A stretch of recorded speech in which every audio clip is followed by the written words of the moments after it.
അവർ മറ്റുള്ള ആളുകളെ പോലെയല്ല. അവർക്ക് ഈ പറഞ്ഞ എല്ലാ സംശയങ്ങളാണ് അവരുടെ മനസ്സിലേക്ക് വരുന്നത്. അപ്പോൾ ഈ സംശയങ്ങൾ ഇങ്ങനെ വന്നുകൊണ്ടിരിക്കുമ്പോൾ ഒരിക്കലും ഇവർക്ക് അതിനെ കൺട്രോൾ ചെയ്യാൻ പറ്റുന്നില്ല. ഈ സംശയങ്ങൾ അതിനെ ആ ഒരു സമയത്ത് ഭയങ്കര ഒരു ബുദ്ധിമുട്ട് വരുന്ന സമയത്ത് ആ സംശയങ്ങൾ ദൂരീകരിക്കാൻ വേണ്ടി, തീർക്കാൻ വേണ്ടി അവർ വീണ്ടും സെയിം കാര്യം ചെയ്യുകയാണ്. സ്ഥിരമായിട്ട് ചെയ്യുന്ന കമ്പൽഷൻസ് ഒക്കെ ചെയ്യുന്നു. അപ്പോൾ അത് കാരണമായിട്ട് ഒബ്സഷൻസ് വീണ്ടും അവിടെ അങ്ങനെ തന്നെ കിടക്കുകയാണ്. വെറുതെ ഞാൻ എൻ്റെ ജീവിതം ഭയങ്കര ദുസ്സഹമാക്കി തീർക്കേണ്ട ആവശ്യമില്ല എന്നൊരു ബോധം ഉണ്ടാക്കി കൊടുക്കാൻ വേണ്ടിയിട്ടാണ്. ഹലോ ഓൾ, സംസാരിക്കുന്നത് നാസിഫ് അഹമ്മദ്, ഹെലൻ ഹാപ്പിനെസ്സിലെ കൺസൾട്ടൻറ്റ് സൈക്കോളജിസ്റ്റ് ആണ്. നമ്മൾ ഇന്ന് സംസാരിക്കുന്നത് ഈ അടുത്ത് നമ്മുടെ ക്ലിനിക്കിലേക്ക് വന്ന ഒരു കേസിനെ കുറിച്ചാണ്. വളരെ സാധാരണക്കാരനായ ഒരാളായിരുന്നു നമ്മുടെ ക്ലയൻ്റായിട്ട് ക്ലിനിക്കിലേക്ക് വന്നിട്ടുണ്ടായിരുന്നത്. ആള് അത്യാവശ്യം സങ്കടത്തിലാണ്, ഭയങ്കര ബുദ്ധിമുട്ടിലാണെന്ന് കാണുമ്പോൾ തന്നെ നമുക്കറിയാം. അതേപോലെ തന്നെയായിരുന്നു അയാൾക്ക് പറയാനുണ്ടായിരുന്ന വിഷയങ്ങളും. സാറേ, ഞാൻ ഒരുപാട് കാലമായിട്ട് ഈ ഒരു ബുദ്ധിമുട്ട് അനുഭവിക്കുകയാണ്.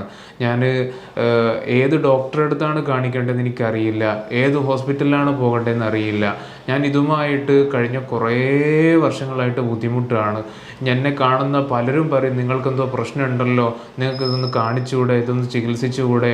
അപ്പോഴൊക്കെ ഞാൻ ചെയ്യാറുള്ളത്, എൻ്റെ പ്രശ്നം എനിക്ക് തന്നെയല്ലേ മാനേജ് ചെയ്യാൻ പറ്റുക, അപ്പം ഞാൻ തന്നെ ഒന്ന് ശ്രമിച്ചു നോക്കട്ടെ എന്നുള്ള രൂപത്തിൽ ഞാൻ ഒരുപാട് ട്രൈ ചെയ്ത് നോക്കി. പക്ഷേ ഇത്രയും കാലങ്ങളായിട്ടും എനിക്കിതിൽ യാതൊരു തരത്തിലുള്ള മാറ്റങ്ങളും കൊണ്ടുവരാൻ എന്നെ കൊണ്ട് പറ്റിയിട്ടില്ല. അപ്പോൾ അത്രയും ഞാൻ ഈ ഒരു വിഷയമായിട്ട് ബുദ്ധിമുട്ടാണ്. അപ്പോൾ എന്താണ് വിഷയം എന്ന് ചോദിച്ച സമയത്താണ് അയാൾ പറയുന്നത്, അയാൾ ഒരു മുസ്ലിമാണ്. അയാൾ നിസ്കാരം, അതേപോലെ നിസ്കാരത്തിൻ്റെ കാര്യങ്ങളൊക്കെ പതിവായിട്ട് ചെയ്യുന്ന, അതിലൊക്കെ നന്നായിട്ട് ശ്രദ്ധിക്കുന്ന ഒരാളാണ്. അപ്പോൾ ഇയാളുടെ ആരാധനാ കർമ്മങ്ങളിൽ ഇയാൾക്ക് സ്ഥിരമായിട്ട് ഭയങ്കരമായിട്ടുള്ള പ്രശ്നങ്ങളാണ്. ഒന്നാമത്തെ പ്രശ്നം എന്താണെന്ന് ചോദിച്ചാൽ, നിസ്കാരത്തിന് വേണ്ടിയിട്ട് നമ്മൾ അംഗശുദ്ധി വരുത്തുമല്ലോ, വുളു എടുക്കുക. അപ്പോൾ അതിൽ തന്നെ ഇയാൾക്ക് ഭയങ്കരമായിട്ടുള്ള സംശയങ്ങളാണ്. ഓരോ തവണ ചെയ്യുന്ന സമയത്തും അതിൻ്റെ എണ്ണത്തിൽ 3 തവണയാണോ കഴുകിയത്, അല്ല 3 തവണയായിട്ടില്ലേ, കഴുകുന്ന സമയത്ത് വെള്ളം എല്ലാ ഭാഗത്തേക്കും എത്തിയിട്ടില്ലേ. അപ്പോൾ ഇങ്ങനെയൊക്കെ സംശയങ്ങൾ ഉണ്ടാകുമ്പോൾ ആ ഒരു അംഗശുദ്ധിയുമായിട്ട് നിസ്കരിച്ചാൽ നിസ്കാരം ശരിയാകുമോ, അങ്ങനെ ശരിയാകാത്ത നിസ്കാരവുമായിട്ട് ഞാൻ പോയാൽ അത് പടച്ചവൻ അത് സ്വീകരിക്കുമോ, ഇങ്ങനെ തുടങ്ങിയിട്ടുള്ള ഒരുപാട് സംശയങ്ങളാണ് ഇയാളൊന്ന് അംഗശുദ്ധി വരുത്താൻ വേണ്ടി നിൽക്കുമ്പോഴേക്ക് ഇയാളുടെ മനസ്സിലേക്ക് വരുന്നത്. അപ്പോൾ അതുകൊണ്ട് തന്നെ സാധാരണ എല്ലാവരും ഒരു 2 മിനിറ്റാണ് ഈ അംഗശുദ്ധിക്ക് വേണ്ടി എടുക്കുന്നതെങ്കിൽ ഇയാളൊരു 15 മിനിറ്റോളാണ് ഇയാൾ എടുക്കുന്നത്. നമുക്കറിയാം, ഇത് ചെയ്യുന്നവർക്കറിയാം, വളരെ സിമ്പിളായിട്ട് ചെയ്യാൻ പറ്റിയ ഒരു കാര്യമാണ് ഈ ഒരു അംഗശുദ്ധി അഥവാ വുളു എടുക്കൽ. പക്ഷെ അതിന് വേണ്ടിയിട്ട് ഇത്തരത്തിൽ ഭയങ്കര സംശയങ്ങൾ വരുന്ന, OCD റിലേറ്റഡ് ആയിട്ടുള്ള തോട്ട്സ് വരുന്ന, ഒബ്സഷൻസ് വരുന്ന ആളുകൾ അതിനു വേണ്ടി ഒരുപാട് സമയമാണ് ചെലവഴിക്കേണ്ടി വരിക. കാരണം അവർ മറ്റുള്ള ആളുകളെ പോലെയല്ല. അവർക്ക് ഈ പറഞ്ഞ എല്ലാ സംശയങ്ങളാണ് അവരുടെ മനസ്സിലേക്ക് വരുന്നത്. അപ്പോൾ ഈ സംശയങ്ങൾ ഇങ്ങനെ വന്നുകൊണ്ടിരിക്കുമ്പോൾ ഒരിക്കലും ഇവർക്ക് അതിനെ കൺട്രോൾ ചെയ്യാൻ പറ്റുന്നില്ല. ഈ സംശയങ്ങൾ അതിനെ ആ ഒരു സമയത്ത് ഭയങ്കര ഒരു ബുദ്ധിമുട്ട് വരുന്ന സമയത്ത് ആ സംശയങ്ങൾ ദൂരീകരിക്കാൻ വേണ്ടി, തീർക്കാൻ വേണ്ടി അവർ വീണ്ടും സെയിം കാര്യം ചെയ്യുകയാണ്. അപ്പോൾ ഈ ഒബ്സഷൻസ് ഇങ്ങനെ വന്നുകൊണ്ടേയിരിക്കുന്ന സമയത്ത് അത് റിപ്പീറ്റഡ് ആയിട്ട് അവർ വീണ്ടും ചെയ്യുകയാണ്. കഴുകിയ മുഖം തന്നെ വീണ്ടും കഴുകുകയാണ്. എണ്ണം ശരിയായിട്ടുണ്ടോ, 3 ആണോ 30 ആണോ എന്ന് പോലും അറിയില്ല.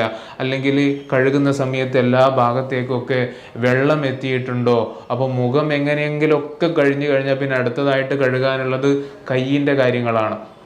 അപ്പോൾ കൈ കഴുകുന്ന സമയത്തും ഇതേ സംശയങ്ങൾ വരികയാണ്. അപ്പോൾ ഇങ്ങനെ ചുരുക്കി പറഞ്ഞാൽ, ഇയാൾ എവിടെന്നെങ്കിലുമൊക്കെ വുളു എടുക്കുന്ന സമയത്ത് ആളുകളൊക്കെ നോക്കുകയാണ്, എന്താണ് ഇയാൾ ഇങ്ങനെ വുളു എടുക്കുന്നത്, ഇയാൾക്ക് ഭയങ്കര വസ്വാസാണല്ലോ എന്നൊക്കെ ഇയാളുടെ വീട്ടുകാർ തന്നെ പറയാറുണ്ട്. പക്ഷേ അപ്പോഴൊക്കെ ഇയാൾ ഞാനെന്താണ് കറക്റ്റായിട്ട് ചെയ്യാൻ വേണ്ടി ശ്രമിക്കുകയല്ലേ എന്നുള്ളൊരു മനോഭാവമായിരുന്നു ഇയാൾ വെച്ച് പുലർത്തിയിരുന്നത്. ഇയാൾക്കുണ്ടായിരുന്ന വേറൊരു കാര്യം എന്ന് പറഞ്ഞാൽ, സാധാരണ നമ്മൾ പള്ളികളിലൊക്കെ പോകുന്നവർക്കറിയാം, അവിടെ പൈപ്പുകൾ ഉണ്ടാകും, അല്ലെങ്കിൽ വെള്ളം തങ്ങി നിർത്തുന്ന ഹൗലുകളൊക്കെ ഉണ്ടാകും, അവിടെ നിന്നൊക്കെയാണ് അംഗശുദ്ധി വരുത്തുക. പക്ഷേ ഇയാളെ സംബന്ധിച്ചിടത്തോളം ആ വെള്ളമൊന്നും ഇയാൾക്ക് മതിയാകില്ല. ഇയാൾക്ക് നേരെ കുളത്തിലിറങ്ങിയിട്ട്, പള്ളിയുടെ കുളത്തിലിറങ്ങിയിട്ട് അവിടുന്ന് ഉളു എടുത്താലേ, അവിടുന്ന് അംഗശുദ്ധി എടുത്താൽ മാത്രമേ ഇയാൾക്കത് മതിയാകൂ. കാരണം ആ രൂപത്തിലാണ് ഇയാൾ ഈ സംശയങ്ങളൊക്കെ വരുന്നത്. പൈപ്പിൽ നിന്ന് ഉളു എടുക്കുന്ന സമയത്ത് അത് മതിയാകുമോ, വെള്ളം എല്ലാ ഭാഗത്തേക്ക് എത്തുമോ, അല്ലെങ്കിൽ വെള്ളത്തിന് എന്തെങ്കിലുമൊക്കെ പ്രശ്നങ്ങൾ വരുമോ എന്നുള്ള സംശയങ്ങൾ വരുന്നത് കൊണ്ട് ഇയാൾ എടുക്കുന്നത് ഈ കുളത്തിൽ വെച്ചാണ്. അപ്പോൾ ഇയാളോട് പണ്ട് ആരോ ചോദിച്ചു പോലും, നിങ്ങൾ കുറേ വയസ്സായല്ലോ, എന്നിട്ട് ഇതുവരെ നിങ്ങൾ ഹജ്ജിനൊന്നും പോയിട്ടില്ലല്ലോ, അപ്പം അങ്ങനെ പോകണ്ടേ? അപ്പോൾ ഇയാൾക്ക് പറയാനുള്ളത്, ഇല്ല, എനിക്കിപ്പോൾ പോകാൻ പറ്റില്ല. അതിൻ്റെ ശരിയായ കാരണം ഇയാൾ ഈ ഒരു സമയത്താണ്, കൗൺസിലിങ്ങിൻ്റെ സമയത്താണ് എന്നോട് പറഞ്ഞത്. കാരണം അവിടെ ഇപ്പോൾ ഹജ്ജിന് പോകുമ്പോൾ നമുക്കറിയാം, മക്കത്തും മദീനത്തും സൗദി അറേബ്യയിൽ ആ ഭാഗങ്ങളിലൊക്കെയാണല്ലോ പോകുക. അപ്പോൾ അവിടെ ഒന്നും ഈ രൂപത്തിലുള്ള കുളങ്ങളൊന്നും കാണാനുണ്ടാവുകയില്ല. വളരെ സിമ്പിളായിട്ടുള്ള ഈ ഒരു അംഗശുദ്ധിക്ക് കുളത്തിനെ ഡിപ്പെൻഡ് ചെയ്യുന്ന ഒരു വ്യക്തിയായിരുന്നു ഇയാൾ. അപ്പോൾ അതുകൊണ്ട് തന്നെ ഇയാൾക്ക് അങ്ങോട്ട് പോയാൽ ഞാൻ എങ്ങനെയാണ് വുളു എടുക്കുക, എൻ്റെ അംഗശുദ്ധി ശരിയാവുമോ, അപ്പോൾ അങ്ങനെ ശരിയാകാത്ത അംഗശുദ്ധിയാൽ ഞാൻ നിസ്കരിച്ചാൽ അത് പ്രശ്നമല്ലേ, ഇങ്ങനെ തുടങ്ങിയിട്ട് സംശയങ്ങളൊക്കെ വരുന്നത് കൊണ്ട് ഇയാളെടുത്ത തീരുമാനമായിരുന്നു, അല്ല ഇയാളുടെ ഒരു നിസ്സഹായ അവസ്ഥയിൽ നിന്ന് വന്നൊരു തീരുമാനമായിരുന്നു, ഞാൻ ഇപ്പം ചെയ്യുന്നില്ല, ഹജ്ജിനൊന്നും പോകുന്നില്ല എന്നുള്ളത്. അപ്പോൾ ഇങ്ങനെ ഇത്രത്തോളം ഇയാൾ കഷ്ടപ്പെടുകയാണ്. വെറും വളരെ ചെറിയ, വളരെ ലളിതമായിട്ടുള്ളൊരു അംഗശുദ്ധിക്ക് വരെ ഇങ്ങനെ കഷ്ടപ്പെടുകയാണ്. അപ്പോൾ അതൊക്കെ വരുത്തിയിടാൻ നിസ്കരിക്കാൻ വേണ്ടിയിട്ട് നിന്നാലോ, അവിടെയും സ്ഥിരമായിട്ട് പ്രശ്നങ്ങളാണ്. ഇയാൾക്ക് എത്ര തവണ കൈ കെട്ടിയാലും, നമ്മൾ നിസ്കാരത്തിലേക്ക് പ്രവേശിക്കുന്ന സമയത്ത് കൈ കെട്ടുന്നത് ഇയാൾക്ക് സംശയമാണ്, അത് ശരിയായിട്ടുണ്ടോ. അതേപോലെ നിസ്കാരത്തിലേക്ക് പ്രവേശിക്കുമ്പോൾ നമ്മൾ അതിനെ കരുതും, നിയ്യത്തെന്ന് പറയുന്നത്, അതിലും സംശയമാണ്, ഇത് വെച്ചത് ശരിയായിട്ടുണ്ടോ, ഞാൻ വെക്കുന്ന സമയത്ത് എല്ലാ കാര്യങ്ങളൊക്കെ പറഞ്ഞിട്ടുണ്ടോ, ഇനി പറയാതെ നിയ്യത്ത് വെച്ച് കഴിഞ്ഞാൽ ഈ നിസ്കാരം ശരിയാകുമോ. ഇങ്ങനെ തുടങ്ങിയിട്ട് അംഗശുദ്ധി വരുത്തി കഴിഞ്ഞ് നിസ്കാരത്തിലേക്ക് നിൽക്കുന്ന സമയത്ത് വീണ്ടും സംശയങ്ങളുടെ ഒരു ഘോഷയാത്രയാണ്. അപ്പോൾ ഇതൊക്കെ കാരണമായിട്ട് ഇയാൾ ഒരുപാട് സമയം ഇതിലേക്ക് എടുക്കുകയാണ്.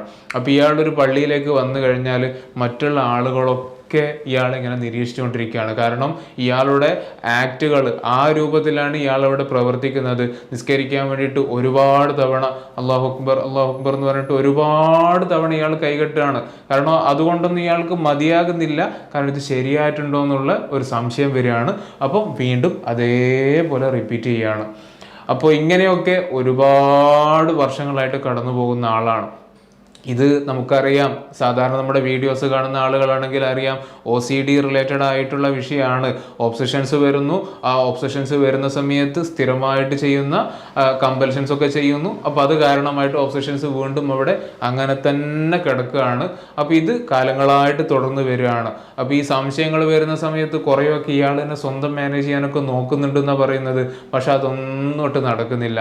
അപ്പോൾ ശരിയായ നല്ല രൂപത്തിലുള്ള ഒരു സൈക്കോ എഡ്യൂക്കേഷൻ ആദ്യമായിട്ട് ഇതെന്തുകൊണ്ടാണ് നിങ്ങൾക്ക് ഇങ്ങനെ വീണ്ടും സംശയം തോന്നുന്നത്, മറ്റുള്ള ആളുകൾക്കൊന്നും സംശയം തോന്നുന്നില്ല, ഈ സംശയം തോന്നുന്ന സമയത്ത് നിങ്ങൾ എന്തൊക്കെയാണ് കാര്യങ്ങൾ ചെയ്യാറുള്ളത്, ഈ കാര്യങ്ങൾ സ്ഥിരമായിട്ട് ചെയ്യുന്ന സമയത്ത് ഈ സംശയങ്ങൾ അവിടെ ബലപ്പെടുകയാണ് ചെയ്യുന്നത്.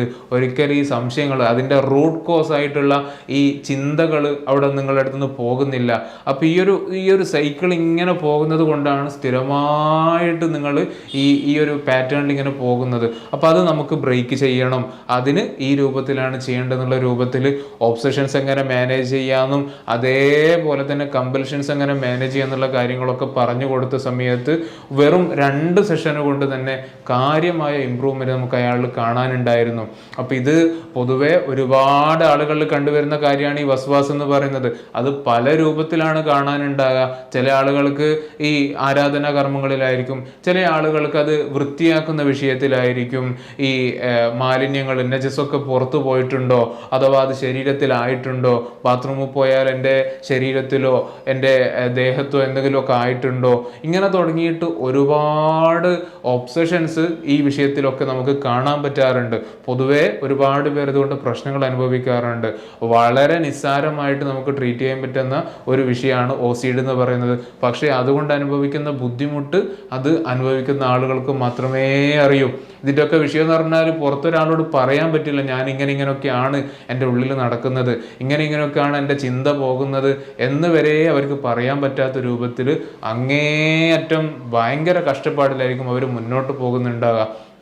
അപ്പോൾ ഈ വീഡിയോസൊക്കെ നമ്മൾ ഇവിടെ ചെയ്യുന്നത് ഇത്തരത്തിൽ പ്രയാസം അനുഭവിക്കുന്ന ആളുകൾ ഉണ്ടെങ്കിൽ അവർക്കിത് കാണുമ്പോഴെങ്കിലും ഇതാണ് എൻ്റെ വിഷയം, ഇത് നല്ലൊരു കൗൺസിലർ അടുത്ത് പോയാൽ വളരെ പെട്ടെന്ന് നമുക്ക് ചികിത്സിച്ച് മാറ്റാൻ പറ്റുന്നതേ ഉള്ളൂ, വെറുതെ ഞാൻ എൻ്റെ ജീവിതം ഭയങ്കര ദുസ്സഹമാക്കി തീർക്കേണ്ട ആവശ്യമില്ല എന്നൊരു ബോധം ഉണ്ടാക്കി കൊടുക്കാൻ വേണ്ടിയിട്ടാണ്. അപ്പോൾ ഏതായാലും അത്തരക്കാരിലേക്ക് ഈ വീഡിയോ എത്തട്ടെ എന്ന് പറഞ്ഞുകൊണ്ട് നമ്മൾ അവസാനിപ്പിക്കുകയാണ്.